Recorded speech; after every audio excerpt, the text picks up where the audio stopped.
The candle went out at the worst possible moment. Cassandra froze in the dark, the book still open on her lap, her heart slamming against her ribs like a fist against a locked door. Footsteps, heavy ones, coming down the corridor toward the schoolroom, toward her, toward the one secret she could not afford to lose. She shoved the book under the loose floorboard beside her chair, pressed it flat with her palm, and had just enough time to fold her hands in her lap before the door opened. It was not her uncle, it was Eleanor Finch, the new governess, holding a single candle of her own, her eyes moving straight to the floorboard as if she had watched the whole thing happen in the dark. Neither of them spoke for a long moment. "You may light your own candle again," Eleanor said at last. "I am not going to tell him." Cassandra did not move. She had learned, in 17 years of living in this house, that promises made in soft voices were often broken the moment it became convenient to break them. Her uncle, the Duke of Rothmere, had taught her that lesson without ever meaning to teach her anything at all. He had inherited her the way a man inherits an old debt, not gladly, not with any warmth, simply because the law required it, and because there was no one else left. Her father had died when she was 12, her mother had died before that, so long ago that Cassandra could not remember her voice, only the shape of a woman bending over a cradle in a painting that used to hang in the front hall before it was sold along with almost everything else. The Duke had given exactly one instruction to every governess who had come through this house. Teach her nothing useful. No serious books, no serious questions, no serious ideas that might make a girl difficult to place in a good marriage one day. Needlework, posture, a little French for dinner parties, nothing more.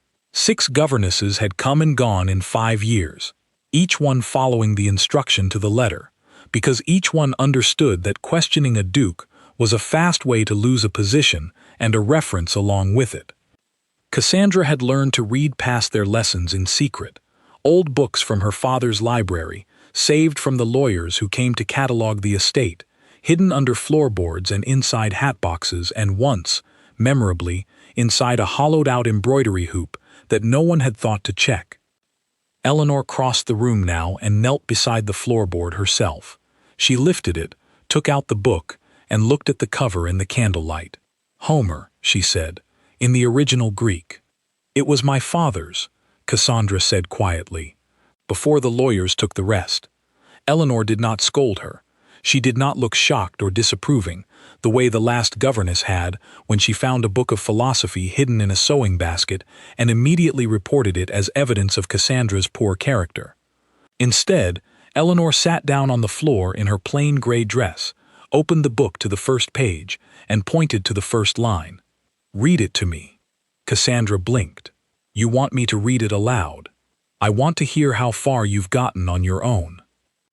It took Cassandra a moment to find her voice, because no one in this house had ever asked her to use it for anything except answering questions about weather and needlework thread. She read the lines slowly, translating as she went, stumbling over one word and then correcting herself before Eleanor could. When she finished, Eleanor said only one word: "Again." They stayed in the schoolroom until the candle burned low, going line by line through the opening of the poem, Eleanor correcting her grammar the way another governess might correct her posture, gently and without any trace of alarm. It was the first time in 5 years that Cassandra had spoken this much in one evening without being told to lower her voice or fold her hands or stop asking so many questions. She did not know yet that this quiet hour in the dark schoolroom would become the true beginning of everything that followed. She only knew that for the first time since her father died, someone in this house had looked at her and seen something worth teaching, instead of something that needed to be managed. Outside the schoolroom door, unseen by either of them, a shadow paused for just a moment before moving on down the corridor.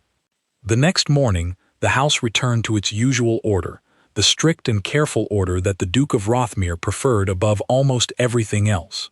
Breakfast was silent except for the clink of silver against china. The Duke read his correspondence at the head of the table, his face arranged into the same distant, unreadable expression he wore every morning, as if the world outside his letters barely concerned him at all.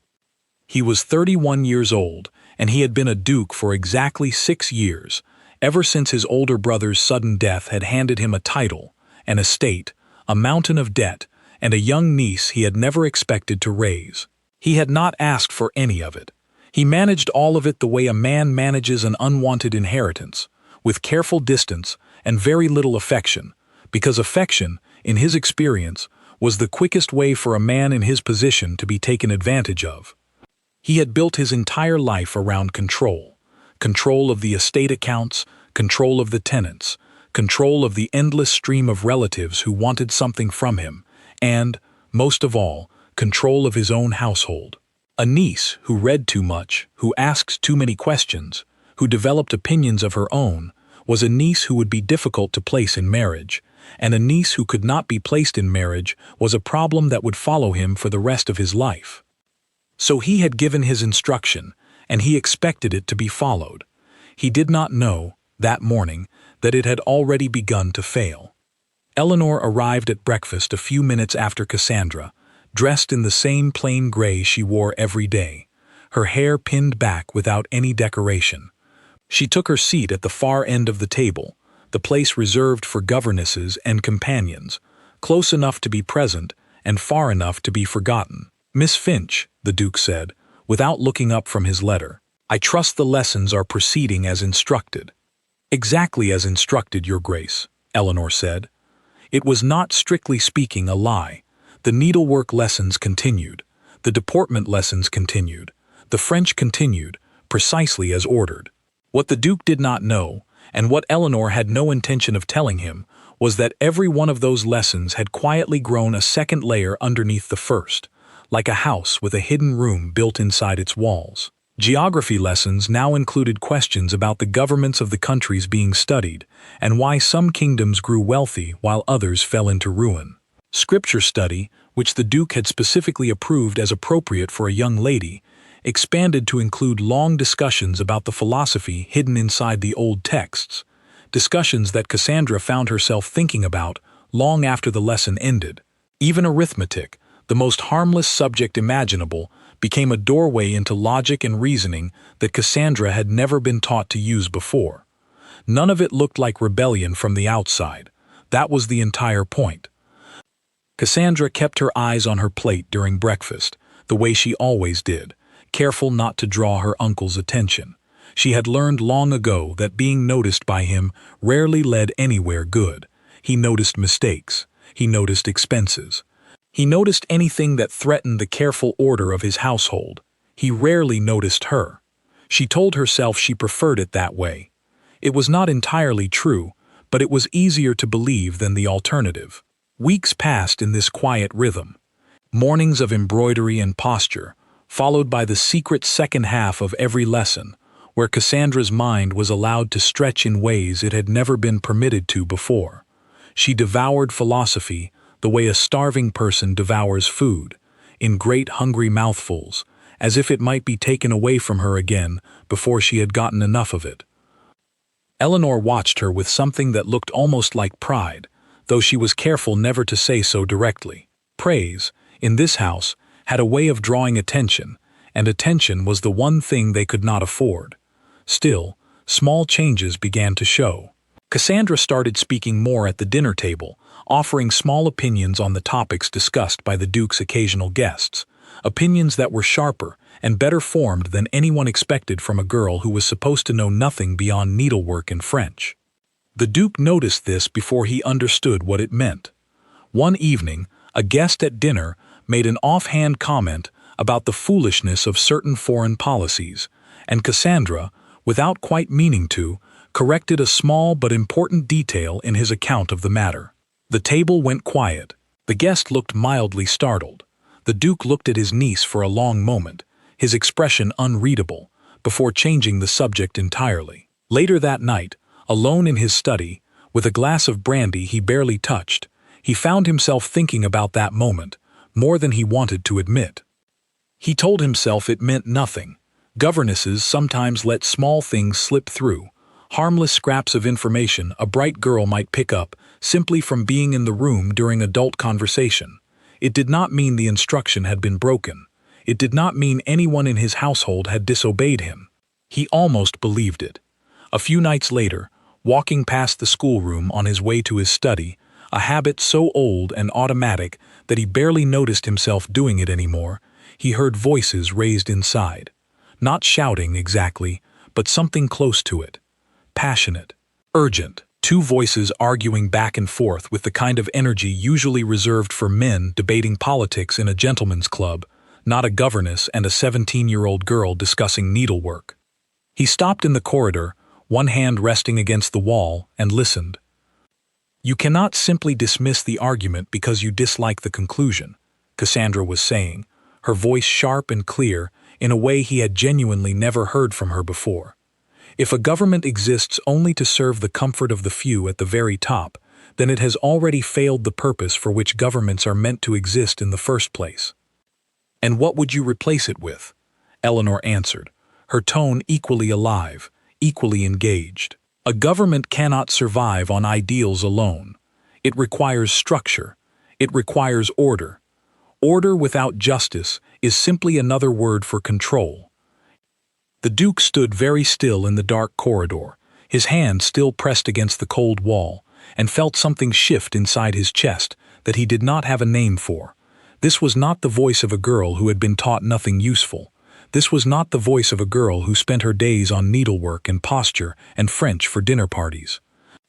This was the voice of someone who thought, clearly and independently, about the world around her. He should have opened the door. He should have put an end to it immediately, the way he had ended every other small rebellion in this household over the past 6 years. Instead, he stood in the dark corridor a moment longer, listening to his niece argue philosophy with a fire in her voice he had never once seen in her at the dinner table, and found himself unwilling, for reasons he could not fully explain even to himself, to walk away. Eventually he did walk away, but he did not go to his study, and he did not sleep easily that night, and something in the ordered structure of his careful, controlled household had already begun, quietly and invisibly, to come apart. The following week, his mother arrived for an unannounced visit, and everything that had been building quietly in the shadows was about to be dragged, without warning, into the light. The Dowager Duchess did not visit often, and when she did, she never came without a purpose. She swept into the house in a cloud of dark silk and old perfume, already talking before she had fully crossed the threshold, already finding fault with the state of the drapes, the temperature of the hallway, the quality of the tea that was brought to her, almost before she had finished removing her gloves. She had one topic she returned to more than any other, and she raised it again within the first quarter hour of her arrival, seated across from her son in the drawing room with a teacup balanced precisely on her knee. "You must marry, Julian," she said. "The estate cannot continue absorbing debt while you delay, and that niece of yours must be settled as well, before people begin to talk about why she is still unmarried at her age." The Duke's jaw tightened, though his face remained otherwise composed. "Cassandra is 17, Mother. She is hardly approaching spinsterhood. She is hardly a child either, and I have heard some concerning things about that governess of hers." "What things?" The dowager's eyes narrowed slightly, the way they always did when she was about to deliver information she considered particularly important. "That she is entirely too familiar with the girl, that she encourages her to speak far more than a young lady ought. One of the maids mentioned hearing raised voices from the schoolroom, arguing, of all things, as if it were some sort of debating hall rather than a lesson in deportment." The Duke said nothing for a long moment, though his mind returned immediately, unbidden, to the corridor outside the schoolroom door, to the sharp, clear voice arguing about justice and government, with more conviction than he had ever managed in Parliament. "I gave clear instructions," he said finally. "Nothing beyond the basics. I will look into it myself." "See that you do," the Dowager said, already moving on to her next complaint, this time about the quality of the roads leading up to the house. He did not go to the schoolroom that day, or the next, but on the third day, driven by something he told himself was simply duty and nothing more, he climbed the stairs toward the schoolroom in the middle of the afternoon, without warning, without announcing himself, intending only to confirm that his instructions were being properly followed. What he found instead would change the shape of everything that came after. The schoolroom door was not locked. It never had been, because no one in this house had ever imagined there was anything behind it worth locking away. The Duke pushed it open without knocking, expecting to find his niece bent over a sampler, needle in hand, the picture of harmless obedience he had paid good money to arrange. Instead, he found her seated by the window with a book open on her lap, her lips moving slightly as she read, forming words that were not English and were certainly not French. She did not notice him at first. Eleanor, seated across the room with a stack of arithmetic slates, saw him immediately, and her face went carefully, deliberately blank, in the particular way of someone who has decided, in an instant, that there is nothing left to hide. "Cassandra," the Duke said. She looked up, startled, and the book slipped slightly in her lap before she caught it and closed it against her chest, as if that alone might undo what he had already seen. "What is that?" he said. It was not a question. His voice had gone flat and cold, in a way that made the temperature of the room feel as though it had dropped several degrees. "A book, Your Grace." Her chin lifted slightly as she said it, and something in that small motion struck him harder than he expected. Fear would have been easier to witness. Fear was familiar. This was not fear. He crossed the room and held out his hand. After a moment's hesitation, she placed the book into it. He turned it over, read the worn lettering on the spine, and felt something cold settle into his chest. He did not read Greek fluently himself, though he had studied it briefly as a boy, enough to recognize the language when he saw it, enough to understand exactly what his niece had been doing while his household believed she was learning needlework and posture. "Read it," he said, and held the book back out to her. Cassandra glanced once at Eleanor, who gave the smallest, almost invisible nod, and then took the book and opened it to the page she had been reading.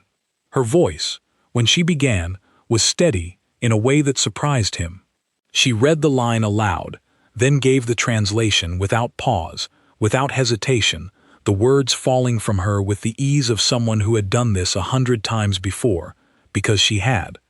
He said nothing for a long moment after she finished.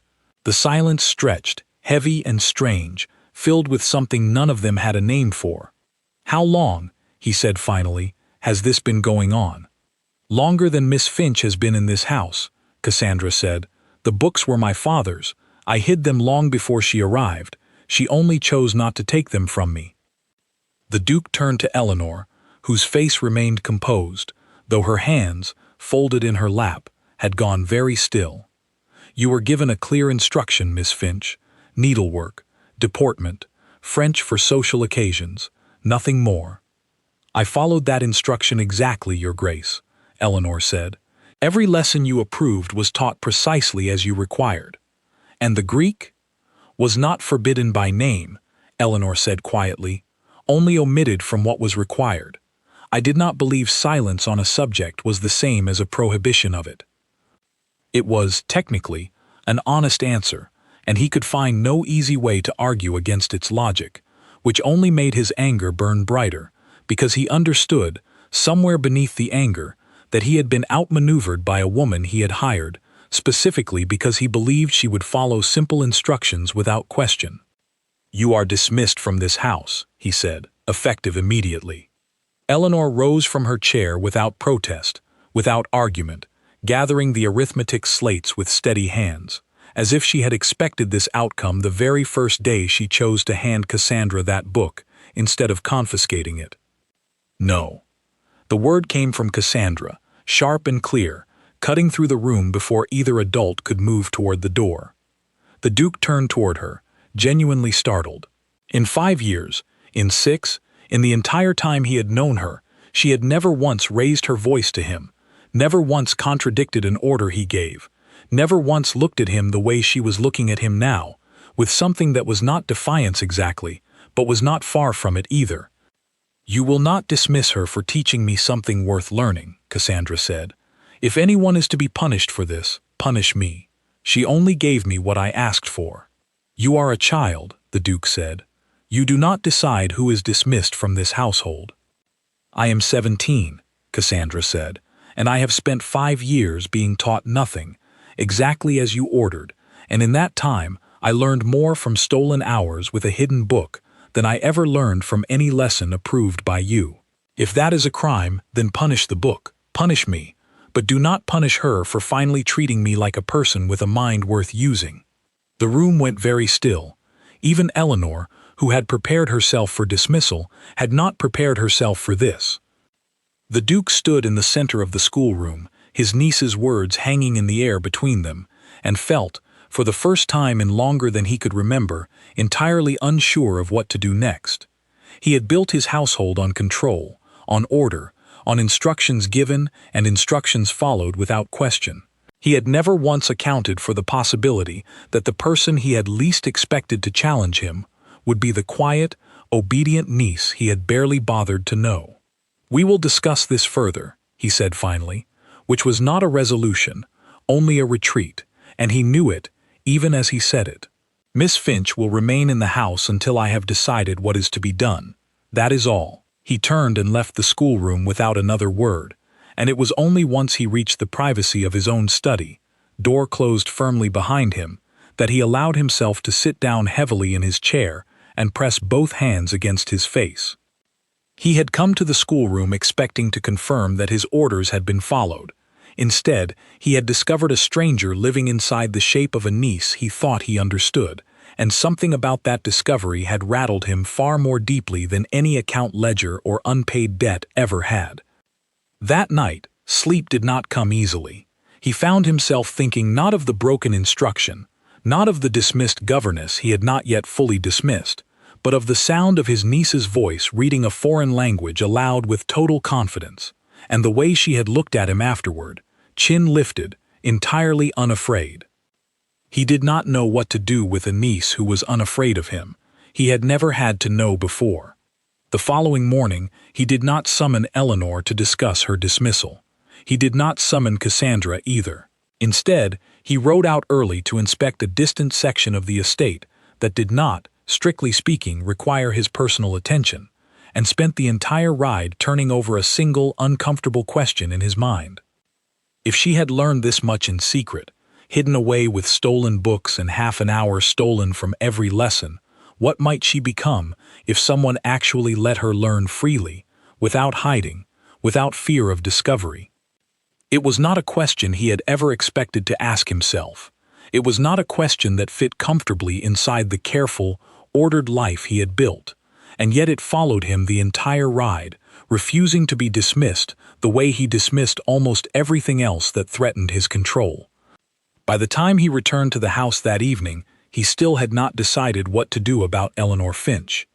But he had decided one thing with unusual certainty. Whatever came next, he could no longer pretend his niece was the girl he had ordered raised 5 years ago. That girl, it seemed, had never really existed at all. 3 days passed before the Duke summoned anyone at all, and in those 3 days the household seemed to hold its breath. Servants moved through the halls more quietly than usual. Meals were eaten in near silence. Eleanor packed nothing, uncertain whether she was meant to prepare for departure or for something else entirely, and Cassandra spent the long, uncertain hours in the schoolroom alone, the stolen book of Homer sitting openly on the table in front of her now, no longer hidden beneath any floorboard, because there no longer seemed to be any point in hiding it. On the 4th morning, a footman arrived at the schoolroom door with a message. The Duke wished to see Miss Ashworth in his study, alone, at 11 o'clock. Cassandra arrived early, though she told herself it meant nothing, that she was simply eager to have the matter settled one way or another, rather than continue living inside this strange, suspended silence. The study door was open. Her uncle sat behind his desk, a stack of correspondence pushed to one side, his hands folded in front of him, in a posture she recognized from every difficult conversation she had ever witnessed him have with tenants, solicitors, and men who owed him money. She had never before been on the receiving end of that particular posture. "Sit," he said, and she did, choosing the hard wooden chair across from his desk rather than the softer one by the window, because something in her did not want to appear too comfortable in this conversation. For a long moment he said nothing at all.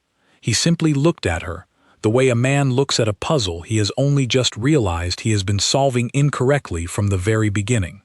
"I have thought about very little else these past 3 days," he said finally, "besides what I witnessed in that schoolroom."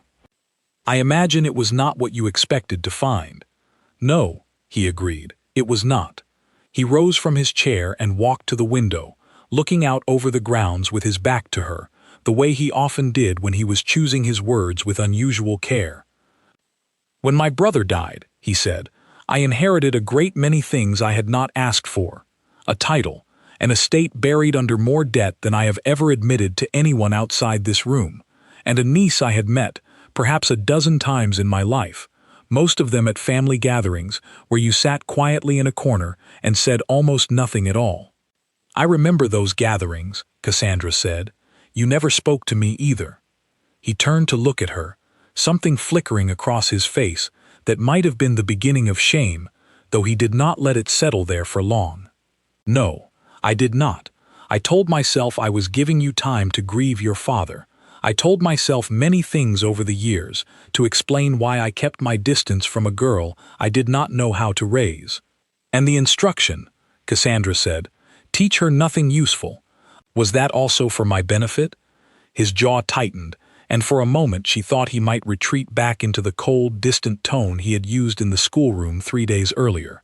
Instead, he let out a long breath, and something in his shoulders seemed to loosen. "That instruction," he said, "was for my benefit, not yours. A clever wife is difficult to manage. A clever niece is even more difficult, because she cannot simply be handed off to a husband and forgotten. I told myself a plain education would make your future easier, that a woman with fewer opinions would find an easier path to a comfortable marriage. I did not examine that reasoning very closely, because examining it too closely would have required me to admit that I built it entirely around my own convenience, not yours." Cassandra sat very still, absorbing words she had never expected to hear from him, words that came far closer to an apology than anything she had heard from an adult in this house in the 5 years since her father died. "I spent 5 years being managed," she said quietly, "not raised. Managed, the way you manage an account you would rather not think about too closely. Checked on only when something threatens to go wrong. I was fed and clothed and taught precisely enough to be presentable at a dinner table, and nothing more, because nothing more was ever asked of me, and nothing more was ever offered." She did not cry as she said it, though she had expected, walking into this room, that she might. Instead, her voice remained steady, almost calm, the same steadiness she had used to read Homer aloud in front of him 3 days earlier, and something about that steadiness seemed to unsettle him more deeply than tears would have. "I never asked what you wanted to become," he said slowly, as if the realization were only now fully forming in his mind. "In 5 years, I never once asked." "No," she said, "you did not." The silence between them stretched long and uncomfortable, filled with everything neither of them had ever said aloud before this moment. Outside the window, a groom led a horse across the courtyard, entirely unaware of the quiet reckoning taking place inside the house behind him. "What would you have me do?" the Duke said finally. "About Miss Finch." "Keep her," Cassandra said immediately. "She did nothing except finally treat me like a person capable of thought.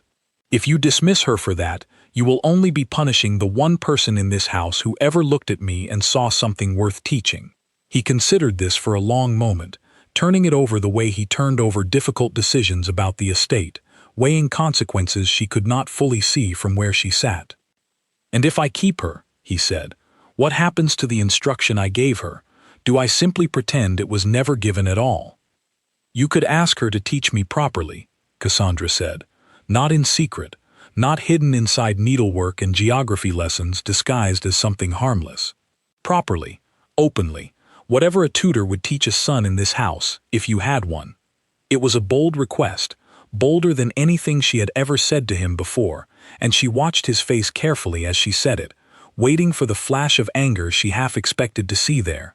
It did not come.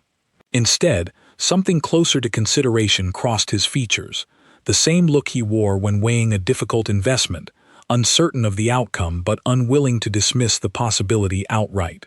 "You understand," he said slowly, "that a young lady educated as thoroughly as a young gentleman is not always considered an advantage in the world you will one day marry into. Some men want a clever wife, many more do not." "Then I will simply have to hope," Cassandra said, "that I find one of the former, rather than settle for being made small enough to satisfy one of the latter."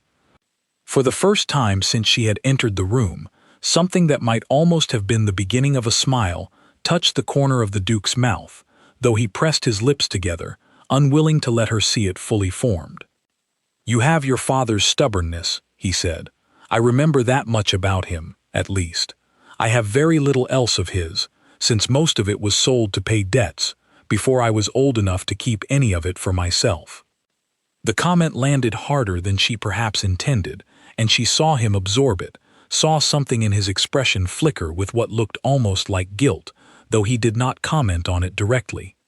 "I will speak with Miss Finch," he said instead. "The instruction will change. What that new instruction becomes, I have not yet decided."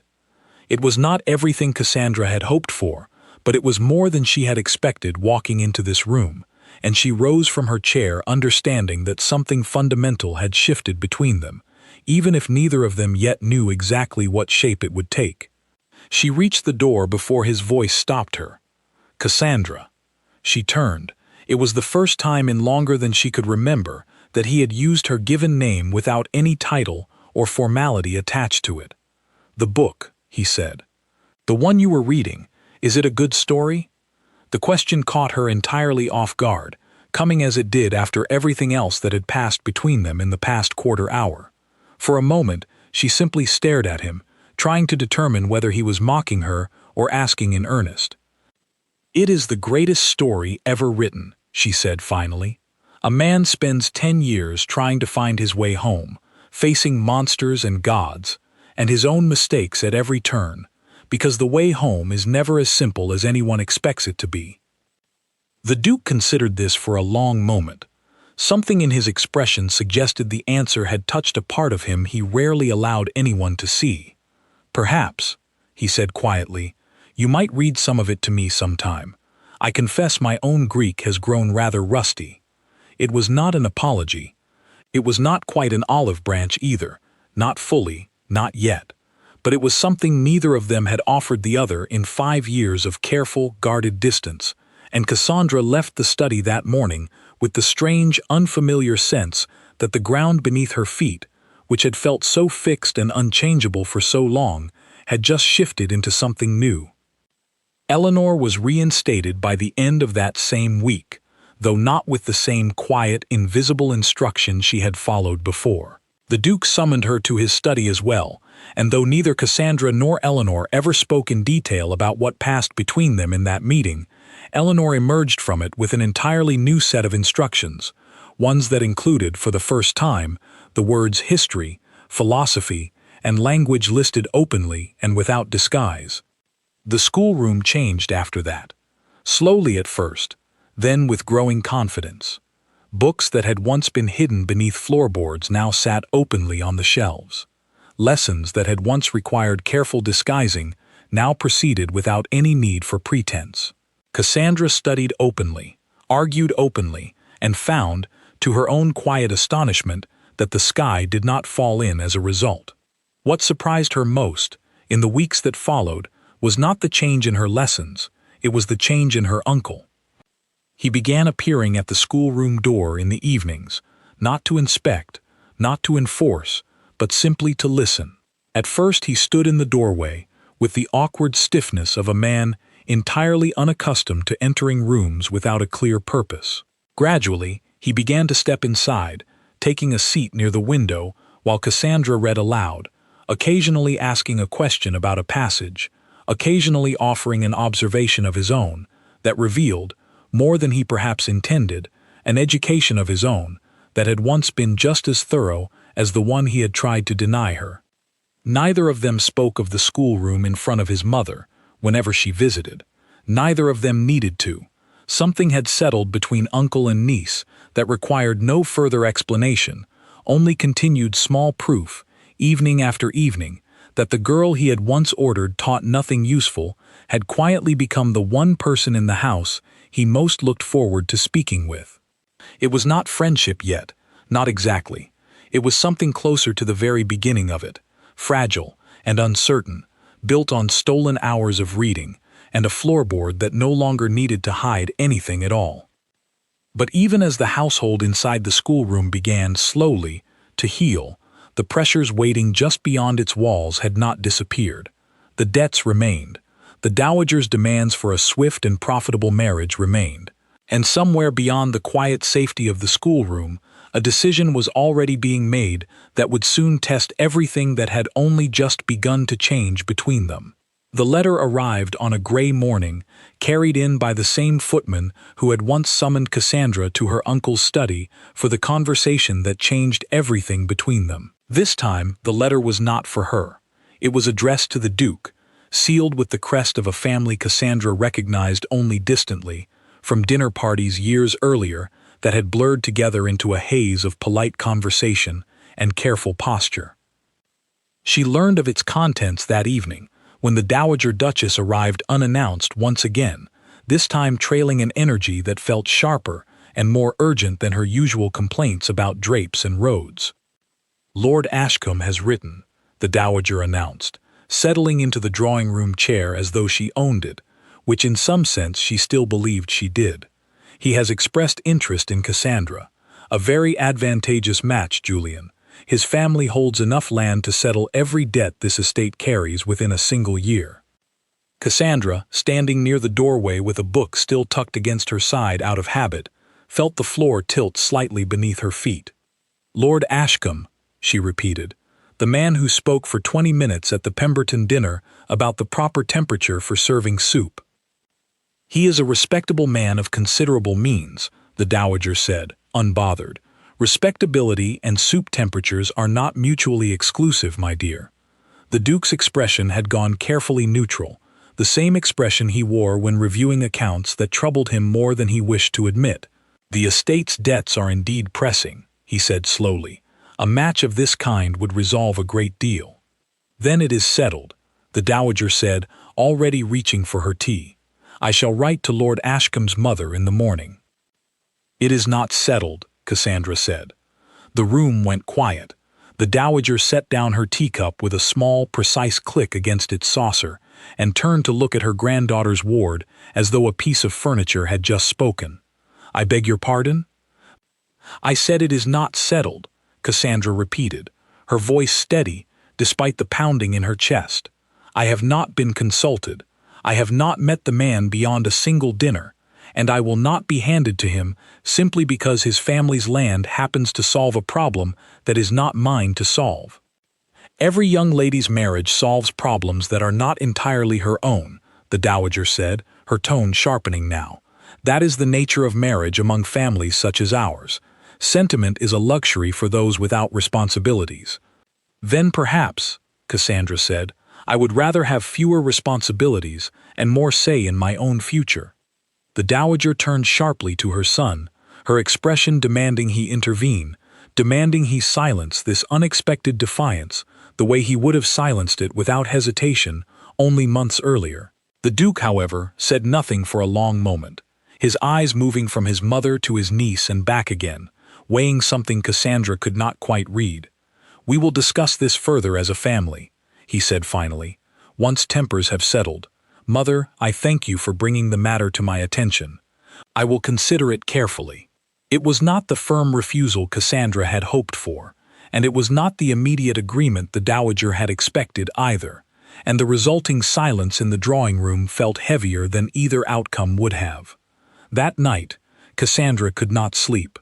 She lay awake staring at the canopy above her bed, turning over every possible outcome in her mind, none of them offering any comfort.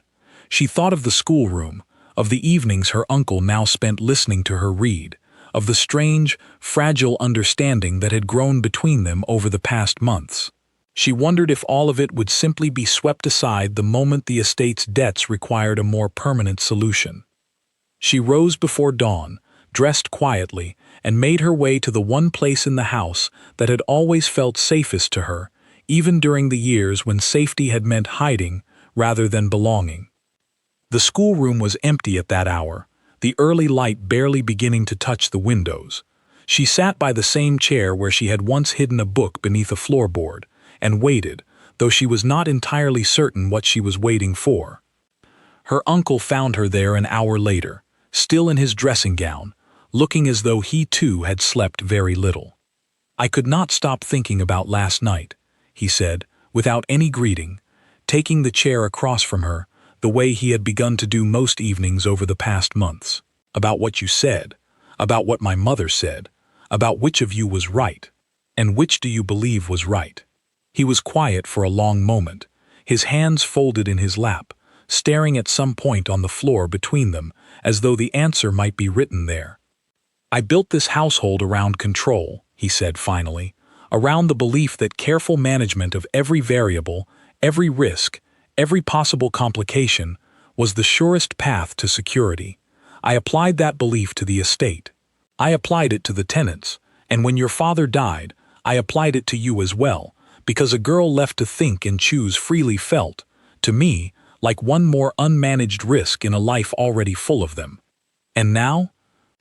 "Now," he said, "I have spent months listening to you read Homer in the evenings, watching you argue philosophy with a governess I nearly dismissed for teaching you to think, and I find myself unable to reconcile the girl I once believed needed managing with the young woman who sat in my study and told me, quite plainly, that she would rather find her own path than be made small enough to fit someone else's comfort." Cassandra said nothing, waiting, because something in his tone suggested he was not yet finished. "Lord Ashcombe is a respectable man," the Duke continued. "The match would solve every debt this family carries. My mother is not wrong about that. But I find, when I imagine you married to a man who speaks for 20 minutes about the proper temperature of soup, that I cannot make myself want that outcome for you, however much sense it makes on paper." "Then you will refuse him?" "I do not know yet what I will do," he admitted, and there was something almost raw in the honesty of it, a vulnerability she had never once seen from him before their conversation months earlier. "But I know I will not make this decision the way I made the decision about your education 5 years ago, without ever once asking what you wanted." "What I want," Cassandra said slowly, choosing her words with the same care she had learned to bring to every argument in the schoolroom, "is a husband who would sit beside me while I read, the way you have begun to do, rather than one who would forbid the book entirely, the way you once tried to." Something in the Duke's expression shifted at that, a flicker of understanding passing across his face, quiet and complicated, that Cassandra could not fully name. "I will speak with Lord Ashcombe's family," he said finally. "I will tell them the match requires more consideration than my mother's letter suggested. It will not please her. It may not solve the debts as fast as she wishes, but it will not be decided without your voice in the matter, whatever else comes of it. It was not a complete victory. The debts remained. The dowager's disapproval remained, and would no doubt grow louder before it grew quieter. But it was," Cassandra realized as she watched her uncle rise from his chair and leave the schoolroom that morning, the first time in her entire life that an adult in this house had chosen her voice over convenience, simply because he had finally come to believe it was worth listening to. The weeks that followed brought no shortage of difficulty. The dowager did not accept the delay gracefully, and her visits grew more frequent and more pointed, filled with warnings about wasted opportunities and the foolishness of placing sentiment above security. Lord Ashcombe's family, informed that the match required further consideration, responded with visible impatience, and for a time it seemed the entire arrangement might collapse into open conflict between the two households. Through all of it, Cassandra continued her lessons, continued reading in the evenings with her uncle beside her, and found, slowly, that the fear which had once gripped her at the thought of being handed off to solve someone else's problem had begun to loosen its hold, replaced by something steadier, not certainty exactly, but the growing belief that her future, whatever shape it eventually took, would not be decided entirely without her. Eleanor remained a quiet, steady presence throughout the difficulty, offering counsel to Cassandra in private moments between lessons, reminding her that the outcome of any single conversation, however important, was rarely the end of the story. "Your father would be proud of you," Eleanor told her one evening, as they sat together going over a passage of philosophy that had grown more relevant to Cassandra's life than either of them could have predicted when they first began. "Not for the Greek. Not for the arguments you win against your uncle in the schoolroom. For refusing to be made smaller than you are, even when it would have been so much easier to simply agree." "It has not felt easy," Cassandra admitted. "Any of it." "No," Eleanor agreed. "The things worth doing rarely are." It was during this uncertain, difficult stretch of weeks that the Duke made the decision that would ultimately determine the shape of everything still to come, a decision he arrived at not through any single dramatic confrontation, but through the slow accumulation of quiet evenings in the schoolroom, evenings that had taught him more about the niece he thought he knew than 5 years of careful, distant management ever had. He wrote to Lord Ashcombe's family himself, in his own hand, and the letter he sent was not the letter his mother had expected. The reply came faster than anyone expected, and it was not the reply the Dowager Duchess had hoped for. Lord Ashcombe's mother wrote back within the week, her tone polite but unmistakably cold, informing the Duke that her son required a wife who would manage his household with quiet efficiency, not one who had been described, through channels the Dowager herself had likely opened, as unusually opinionated and fond of foreign languages better suited to scholars than young ladies. The match, she wrote, would no longer be pursued. The Dowager arrived at the house within a day of receiving this news, moving through the front hall with the particular fury of a woman who believed she had been personally wronged by circumstances entirely of her son's making.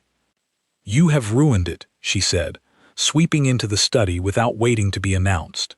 "An advantageous match, gone, because you could not bring yourself to manage one difficult girl." "I did not ruin anything, Mother," the Duke said, remaining seated behind his desk with a calm that surprised even himself. "I informed his family honestly of who Cassandra is. If that honesty ended the match, then the match was never going to survive regardless of what I did or did not say. The debts remain, Julian. They do not disappear simply because you have decided sentiment matters more than sense." "The debts remain," he agreed, "and I will address them, as I always have, through the management of this estate, rather than through the sale of my niece to the highest bidder willing to overlook her mind in exchange for her hand." The Dowager's face went rigid with anger, though something beneath the anger, some flicker of surprise, suggested she had not expected quite this level of resolve from a son she had spent years shaping into a man who valued order above almost everything else. "You have changed," she said finally, her voice quieter now, though no less sharp. "Yes," the Duke said simply, "I believe I have." The Dowager left the house that afternoon in a temper that did not fully cool for several weeks, though her visits, in time, grew less frequent, and her complaints, when she did visit, grew slightly less focused on the subject of Cassandra's marriage prospects. The debts did not vanish, of course. They required careful, unglamorous work over the following months, a closer accounting of the estate's tenant income, the sale of a smaller property that had never been particularly profitable, and a series of difficult but necessary conversations with creditors that the Duke conducted himself rather than delegating entirely to his solicitors, as he once might have done. It was slow, unremarkable work, the kind that made for no dramatic turning point in anyone's story, and yet it mattered more than any single dramatic gesture could have, because it proved, quietly and consistently, that he had meant what he said in that tense conversation with his mother.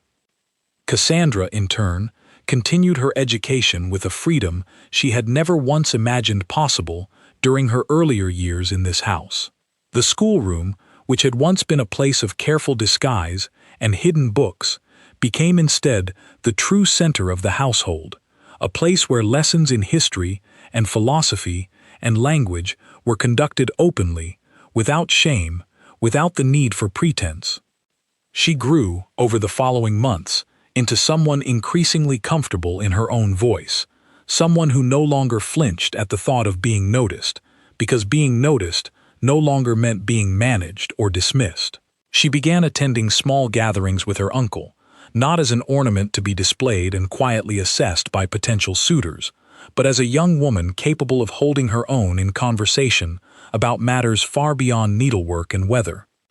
At one such gathering, hosted by a family with connections to several members of Parliament, a young man named Edmund Halliday found himself seated beside her at dinner, and the conversation that followed was unlike any Cassandra had experienced at similar events in years past.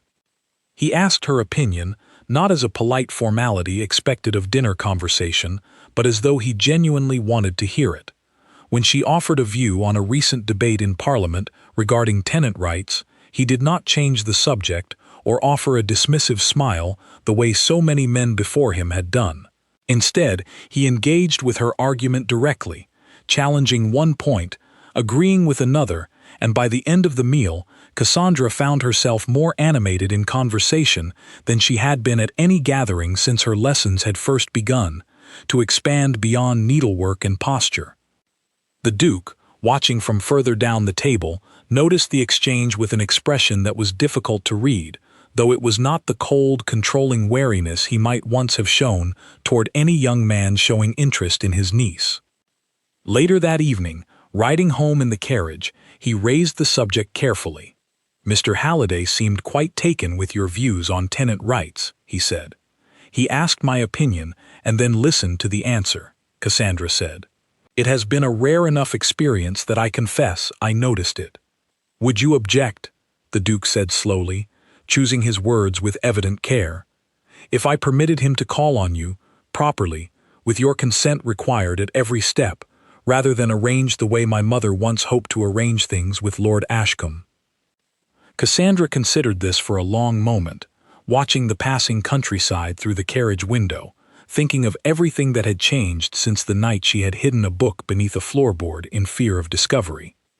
"I would not object," she said finally, "provided the choice remains mine to make, at every step, regardless of what happens next." "It will remain yours," the Duke said. "I have learned that lesson, I think, rather thoroughly this past year." The following months brought a slow, careful courtship between Cassandra and Edmund Halliday, conducted with far more openness and mutual respect than the arrangement his mother had once tried to force upon her. He called on her regularly, always with proper chaperonage, and their conversations ranged freely across philosophy, politics, and literature, subjects that Edmund seemed genuinely delighted to discover she knew as thoroughly as he did, rather than threatened by the discovery, the way so many other suitors might have been. Eleanor remained a constant presence throughout this period, continuing Cassandra's education, even as her personal life began to take on a new and unexpected shape, and the friendship between governess and student, which had begun that first night over a hidden book, only deepened as the months passed. It was nearly a year after the day the Duke had first discovered his niece reading Greek in the schoolroom that the final gathering of this story took place. A small dinner hosted at the Duke's own house, attended by a handful of close family friends, including Edmund Halliday's mother, a woman who had heard a great deal about Cassandra by this point and had come, evidently, to form her own opinion on the matter. The conversation, as it often did at such gatherings, eventually turned toward the subject of education, and Edmund's mother, testing the waters with the same careful curiosity that had once characterized Lord Ashcombe's family before their swift and cold withdrawal, asked Cassandra directly whether she read. "I do," Cassandra said, without hesitation, without the careful, practiced modesty she might once have been trained to offer.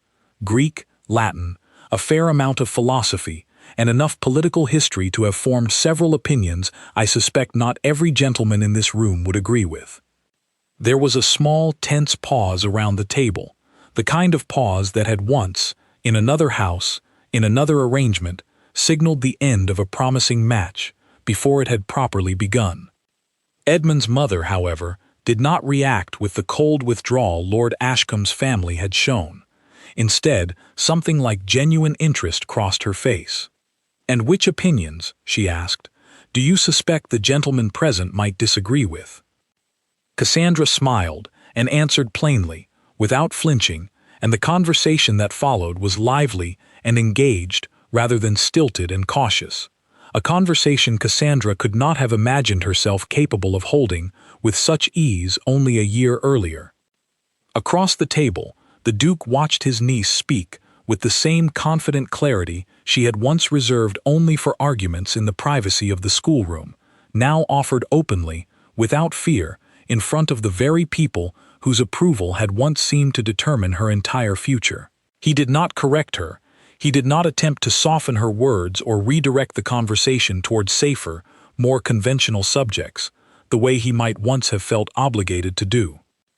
Instead, when the conversation reached a natural pause, he raised his glass slightly, a small, private gesture that only Cassandra, watching from across the table, fully understood. It was not a large gesture. It required no words, no formal toast, no announcement to the rest of the table. But it carried within it everything that had changed between them over the past year, everything that had grown from a single moment of discovery in a quiet schoolroom, when a duke who had ordered his niece taught nothing useful found her instead reading Greek, and chose, in the months that followed, to become a different kind of guardian than the one he had started out being.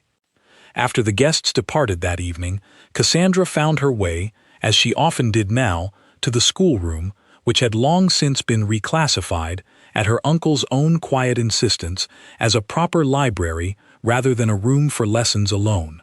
The shelves, once carefully curated to include only the harmless and the decorative, now held books on every subject imaginable, arranged without any pretense of hiding their contents from anyone who might wander in.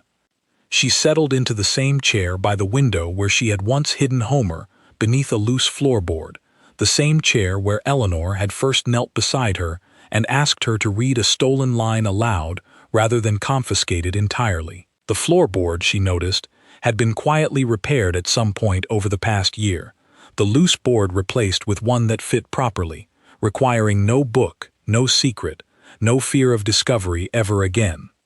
Her uncle found her there a short while later, as he often did in the evenings now, and took the seat across from her without needing to ask permission, a habit so familiar to both of them by this point that neither commented on it any longer.